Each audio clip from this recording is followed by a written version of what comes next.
Welcome to another video on algorithms. This video is about binary search, and I will take that as a motivation to talk about recursion and recursive algorithms. I'm going to record another video today about the sorting problem and algorithms for sorting, and there we're going to see a lot of the concepts that we've seen for searching and that we're now going to see for searching, but then applied in the context of sorting. But let's start with searching and with binary search. The motivation here is that linear search is slow. Linear search, as the name says, runs in linear time, and we want to be faster. So the question is, can we do better than linear search? Here once more, our linear search algorithm, what does it do? It runs on an array, or in Python on a Python list, and we want to see whether a given element x is in that array, and if so, return the index, and if not, return not found, or in here we represent not found by -1. And we do so by simply starting at the beginning and go through the whole array, and if we see that element, we're going to set answer to the corresponding index, and then at the end return the index that we've found in that way, or if we didn't find anything, then answer remains to be -1. So the question is, can we do better? Okay, we've seen something that was slightly better, namely better linear search, where we simply said as soon as I find an index, I'm going to return it. So that is faster if we can actually find that element fast. But that is not the question here.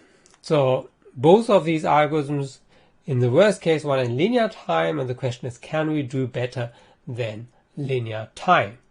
So there are two answers to this. The first one is no. And why not?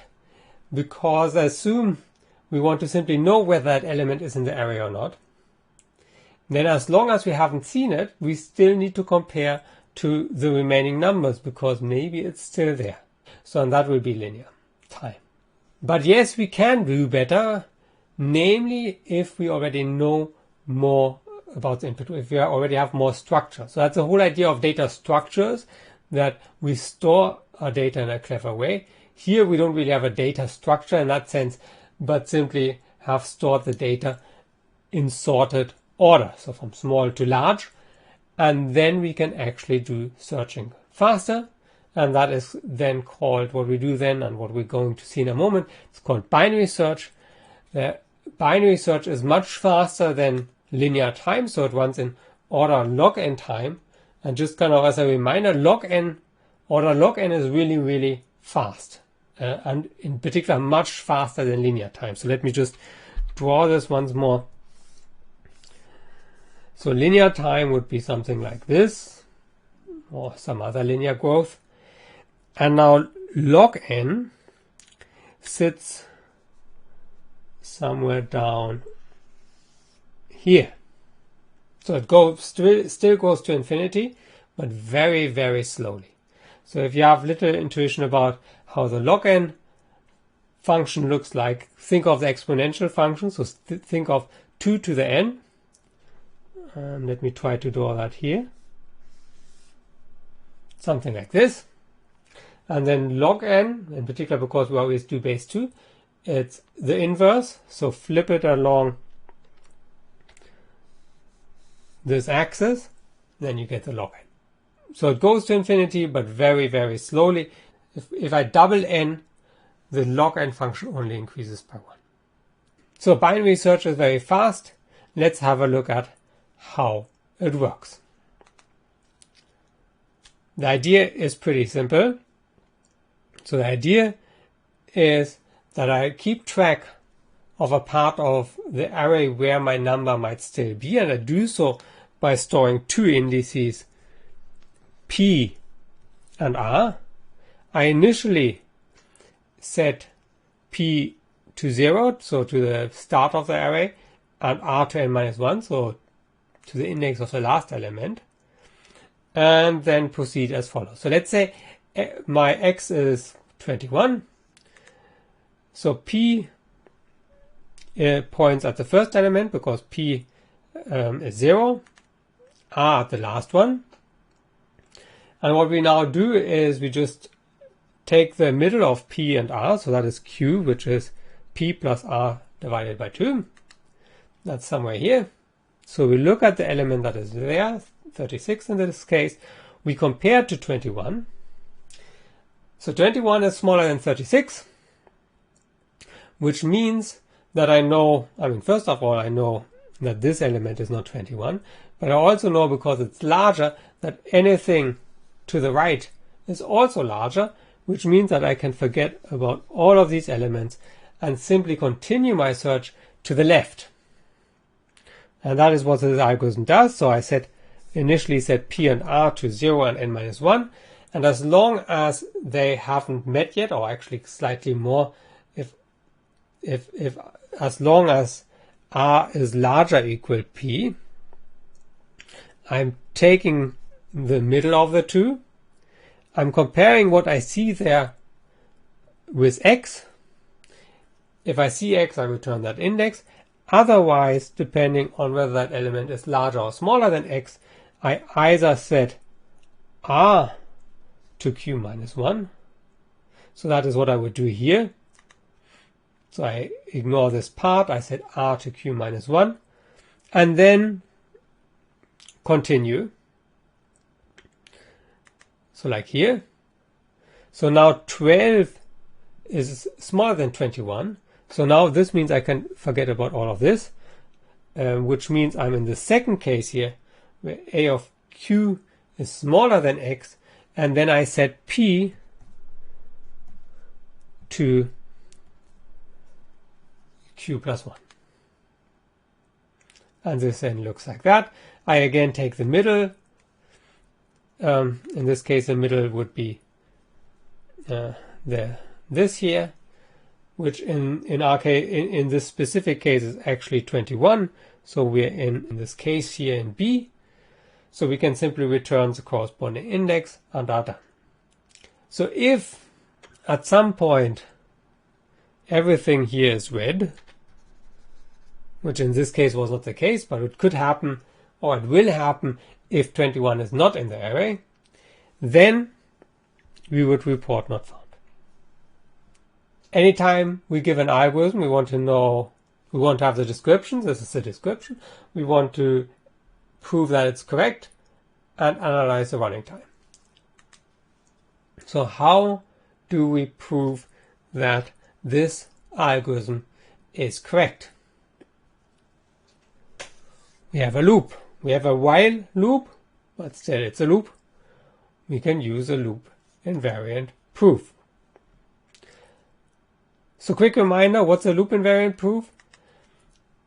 If we have a loop, we prove the correctness with a loop invariant proof, and the loop invariant proof needs a loop invariant, and then in the proof 3 parts, namely initialization, which is about proving that the loop invariant is true before the first iteration of the loop. Then maintenance, in which we show that if it was true at the beginning of some iteration, it is true at the beginning of the next iteration. And termination, at the end of the loop invariant should give us a statement from which we can conclude that the algorithm is correct. So let's look at this algorithm again, and let's think about what kind of invariant we would like to have. So while the algorithm was running, we were discarding parts of the array left and right, or possibly only left or right. We discarded those because we concluded that X could not be in that part. And exactly that should be captured by our loop invariant. So the loop invariant that we're going to take is at the start of each iteration of our loop, if X is in A, so in all of A, then X is in the part between P and R. And as a reminder, I write this as AP up to R plus 1, not including R plus 1. So this is everything from P to R, including R. And that's our loop invariant. And it's pretty easy to use this loop invariant. Think about the 3 steps. Initialization. Initially, P sits here, R sits here. So initially, this is a0 n minus 1 plus n, a0 n, which is simply a. So initially it just says if x is an a, x is an a. Okay, that's straightforward. Maintenance at the start of the loop, we know that if x is an a, it is in this part. Then we just need to make sure that whatever we discard within the loop cannot contain x. And the argument we already gave, I mean, we're comparing the middle element here to x, and then depending on whether it's larger or smaller, we're discarding a part of which we know that these numbers are even larger than or even smaller than a q, and therefore cannot be x. And then termination actually gives us the following. So when this loop terminates, so when this condition is no longer satisfied, then what we have is that r is actually smaller than q. But what does that mean? It means that there's no array left. So then it is actually valid to report not found. How about running time? So the running time is not that straightforward. And let me just give an intuitive explanation of the running time. With every iteration of the loop, the size of the remaining array goes down by even slightly more than half. So with every iteration, the size halves. Everything that happens in the loop actually takes constant time. So the question really is, how often does a loop iterate? So if we start with some n, then with the next iteration we have at most n half left, then n quarter, and so on, and thus that goes down to, let's say, 1. So how often can I divide n by 2? That is exactly log n. So the running time is order log n. So let's have a closer look at what actually happens in the not found case, what the relation of p and q is. Let's take this example. When x is 4, so what happens? We first set q to this middle element. 3 is smaller than 4, than x, so we discard this first part here. Let me do that. Then we have p equals r, which then also equals q. We compare 5 and 4. We see 5 is larger. So at that point, we will decrease r to point at q minus 1, which means we will have this situation here. And now p and r have reversed their order, and in particular, p points at an element larger than x, and r at an element smaller than x. Yeah, let's have a look at this by another example. So if x is 2 here, I compare 2 and 3, I discard the second part, now p equals r. I'm comparing 2 to 1, now 2 is larger, so that means I'm going to increase p. I'm setting p to q plus 1, which places p here. So again, r and p have reversed their order. R points at the element just smaller than x, and p at the element larger than x.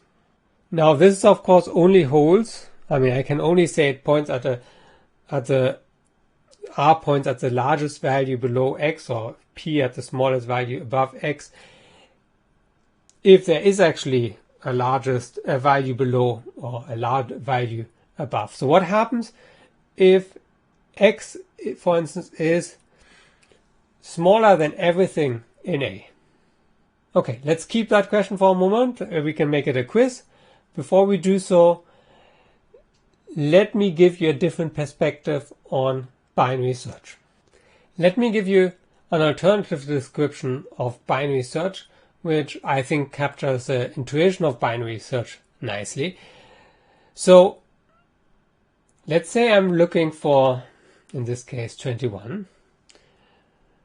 So what binary search does is it compares this number to the middle element. depending on whether it's smaller or larger, discards the part in which 21 cannot lie. And on that remaining array, we again do a binary search. Yeah, and this is not yet a formal algorithm, but that is what I'm capturing here. So I'm comparing, and depending on whether we're larger or smaller, we're again doing a binary search, but on the remaining array. Yeah, so here we discarded everything larger.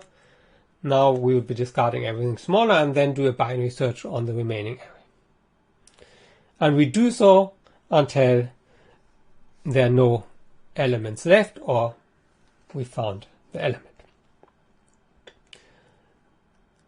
So the strange thing, or at least strange if you haven't seen recursion yet, about this description is that I'm trying to define binary search and I'm doing it in terms of binary search.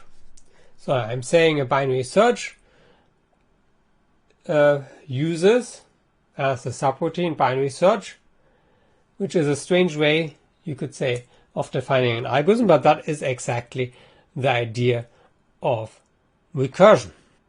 Before I say more about recursion, let's have a quick quiz about binary search, namely the following. So, and this goes back to the question of what happens if x is smaller than all elements in the array. So imagine here, for instance, x is 0. When the loop terminates, which value will R have? -1, 0, 1, or n? So the correct answer is -1. So what will happen is initially P is here, R is there, then R will be somewhere in the middle, or Q will be in the middle, this will be Q, and then I'm going to set, because let's say we have actually the case x is 0, so then I'm discarding this, I'm going to set R to this value here. Now I have 1, 2, 3, 4, 7 elements left. This will be my new Q. Again, 12 is larger than 0, so I'm going to set R to 0, 1, 2, index 2. Q will be here. Then I'm again, because 3 is larger than 0, going to set R to 0. So now P and R are both 0. Q is then also 0.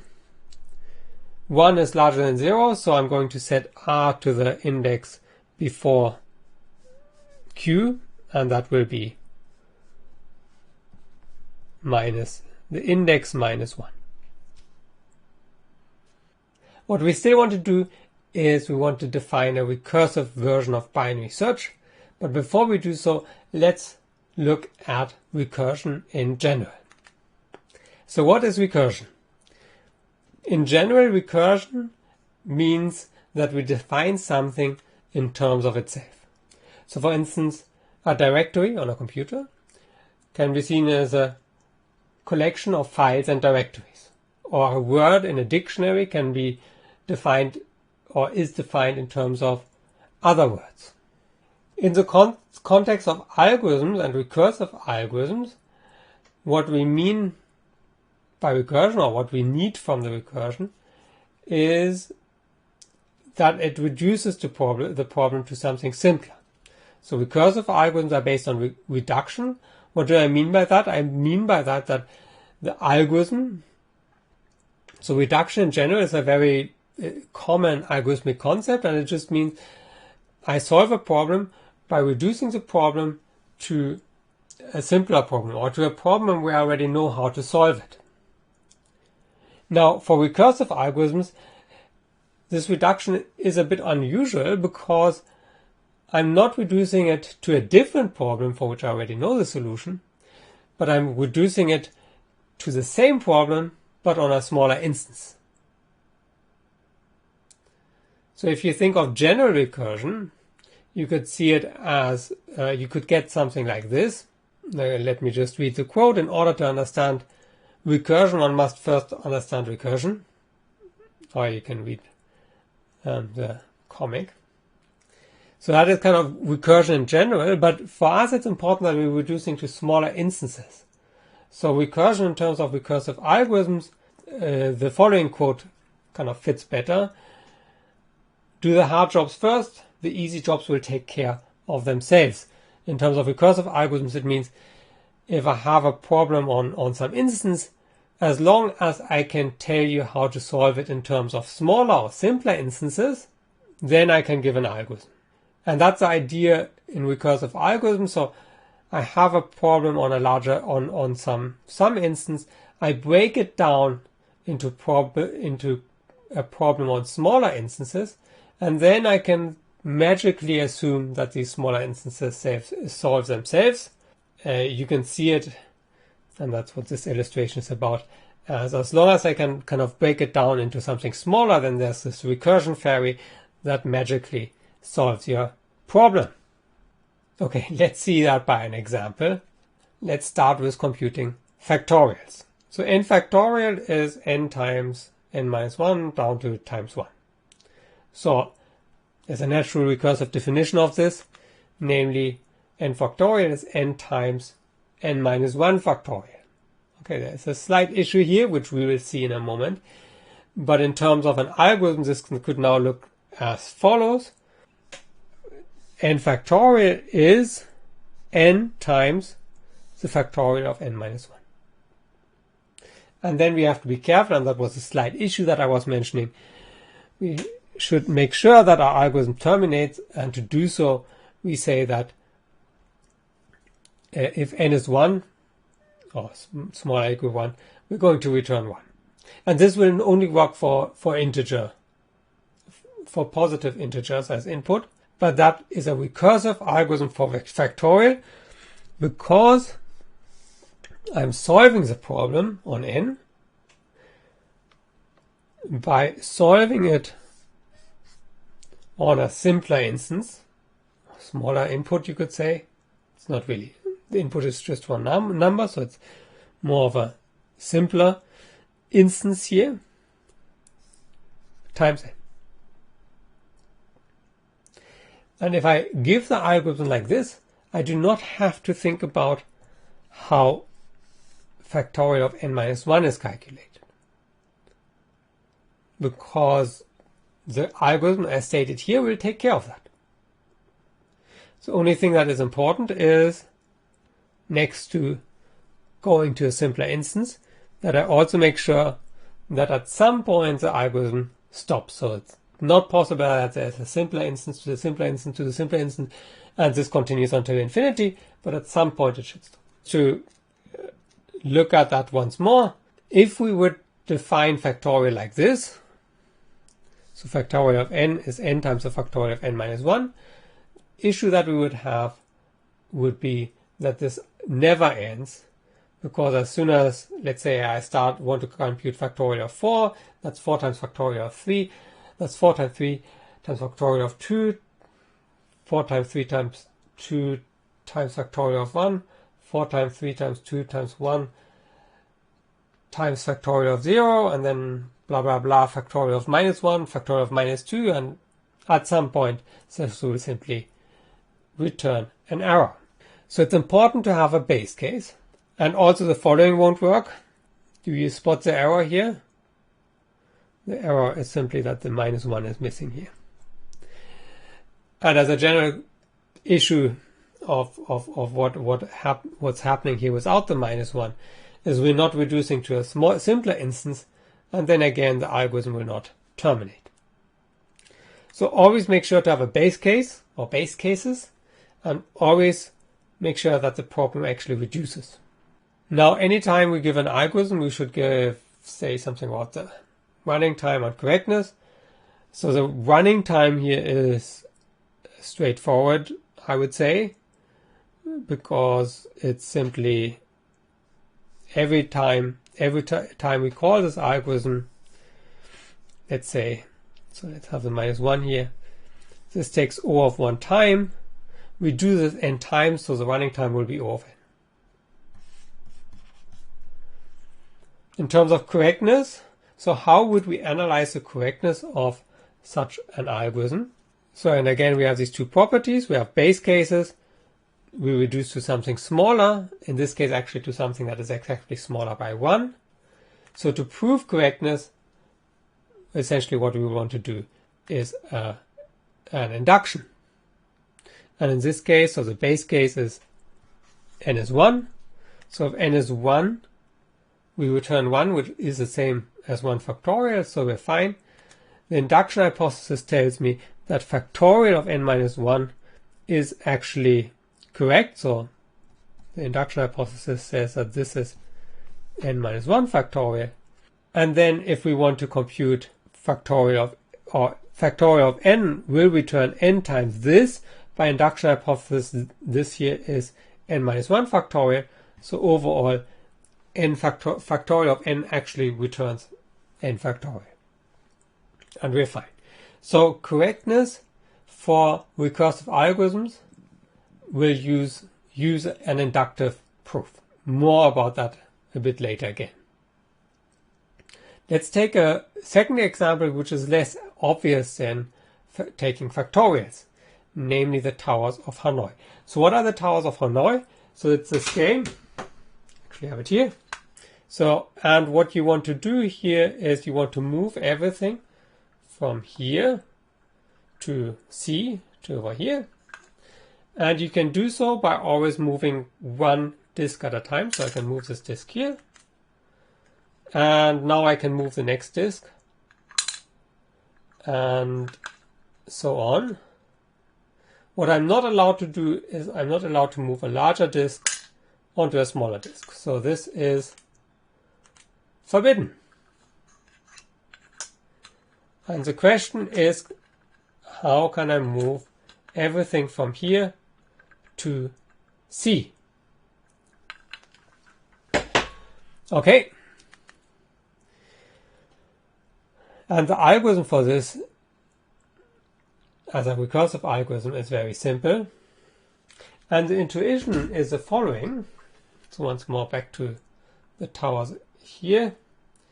If I know how to move everything, so if I have n disks, if I know how to move n minus 1 disks to the middle, then I can move the nth disk to where it should be, and then I can move the n minus 1 remaining disks also to C. So that is the algorithm that we have here. So we want to move everything from source to destination using a temporary peg, and as a recursive formulation of this is as long as n is larger than 0, so as long as I'm trying to move more than 0 disks, I'm first moving n minus 1 disks from the source, not to the destination, but to the temporary peg, using the destination as temporary peg. When I've done so, this allows me, so I have my 3 pegs, I had everything here. Now I have moved everything except for the last one here. Now I can move the last one to here, so that's here in this step, move the nth disk from source to destination, and then again recursive call, move the remaining disks also to the destination. Now using the initial, so the source, as temporary. And this fulfills all the properties of a recursive algorithm as we wanted to have it. We wanted to reduce to smaller instances. That we do because we start with n and we go to n minus 1, so that's a smaller instance. Also, there is a base. So the base is actually n is 0. In the case n is 0, we don't do anything. So we can also have a base case where we don't do anything, which is n equals 0 here.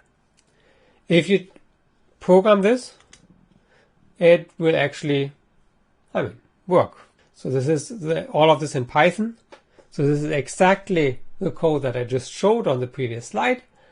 We just need to define what move disk means, because we don't need to define what Hanoi means, because that's what this part does. It defines Hanoi in terms of as a recursive algorithm. So we just need to say what move disks does.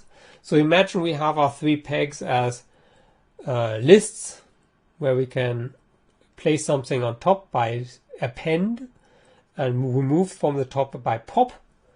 So what we're going to do then to move a disk from source to destination, we pop the top element from source and append it to the destination. With this, if I start with everything on A and I recall Hanoi on A, B, C, if you check afterwards what we get, then after the algorithm has run, everything has moved to C successfully. So this is a less obvious example of a problem where, I mean, if you look at this puzzle as such, you might have to think about how do you want to solve it, but in terms of recursively solving it, it's very, very simple. Here's a quiz about this. If I have 6 disks on A, which I want to move to C, what's the first move? So where do I move the top disk of A to? Do I move it to A, B, or C? The correct answer is B. So let me make sure that I have 6 disks here. So the first disk has to move to the middle. And why is that the case? I mean, think of how we were solving the problem recursively. Recursively, we were saying we wanted to move the top 5 disks to the middle because we want to move 6 disks to the right. So 5 disks to the middle. Recursively, if we solve that recursively, it means that we're moving the top 4 disks to the right, meaning that we want to move the top 3 disks to middle, top 2 disks to the right, top disk to the middle.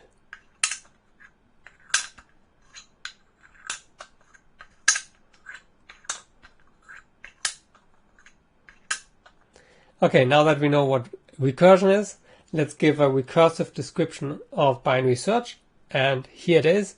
So again, we use P and R to denote the range that we're still looking in. And so if P is larger than R, it means actually we're looking at an empty range, so we can report not found. Otherwise, we take the middle, so we take Q. If we see X there, we can return Q. Otherwise, we now recursively call binary search on one of the 2 halves. So either the half up to Q, so from P to Q minus 1, or the half after Q, so from Q plus 1 up to R. So that's the description. As always, when we give an algorithm, next to the description, we want to show that it's correct, and we want to analyze the running time. So let's see how that works out here. So as we've seen for Factorial, we proved correctness of recursive algorithms using induction. So how does that look like, first in general and then specifically here? When we use induction in the context of recursive algorithms, we want to argue that the algorithm works based on our induction hypothesis, and the induction hypothesis will be the algorithm works on smaller instances. I assume that the recursive calls work correctly. And this is a recursion fairy taking care of it. Or, I mean, actually the induction hypothesis taking care of it. Then when we do induction, we need the base cases. We need to prove that in the base cases the algorithm is correct. And then if in terms of the algorithm, we also need to make sure that we, with every recursive call, also make progress. So actually we go to a smaller instance. What we have here in general is a strong induction. So for Factorial, where we are still able to use a regular induction. But generally, if I just know I reduce to a smaller instance, not just smaller by 1, but a smaller instance, what I need is a strong induction saying, okay, for everything that is smaller, I assume the algorithm works correctly, and then I show it for my current instance. So what does that mean in the setting of binary search? So in the setting of binary search, I actually have to be careful in saying what is the size of my instance, because the size of A always stays the same. So the size of the input as such is the same, but actually the range is what kind of gets smaller and smaller. And with range, I mean the number of elements that I'm looking at are the elements between R and P. So these are R minus P plus 1 many elements. So and this number goes down and down. So if I want to prove that the algorithm works correctly on n elements, for strong induction, I'm going to assume that it works for anything with fewer than n elements. And because the recursive calls go to a setting where there are fewer elements, by induction hypothesis, I can assume the algorithm works correctly. And then based on that assumption, I just need to prove that the algorithm overall works correctly, which essentially here just means that I need to argue that, so if AQ is X, then returning Q is correct. Otherwise, I'm in one of those two cases. And if A of Q, for instance, is larger than X, so if AQ is larger than X, then I know that I can discard everything, all indices Q and higher, meaning that it's enough to look at this range. And because of the induction hypothesis, I now know that the recursive call will solve the problem correctly. And I need the base case. The base case in this case is n equals 0. So base case n is 0. If there's no element left, we should return not found, and we do return not found. So much about correctness. So this leaves the question of running time. And we're actually not going to resolve that question in this video because it needs some extra work. So there will be a later video on solving recurrences, and there we're going to see how to analyze the running time of a recursive algorithm. So just to very briefly give some intuition here. So assume the running time for recursive binary search for a range of size n is T of n. Then what we actually do is we solve the problem on an instance of half the size. So and how long does it take to solve the problem on an instance of half the size? No, okay, if we call the running time on n elements T of n, then the running time of half the size is T of n half, plus we are within the algorithm itself, we're doing a constant amount of work. So this is for n larger 0. And then when n is 0, we simply return not found. So that takes constant time. So this is called a recurrence. And we're going to see in a later video how to solve such recurrences.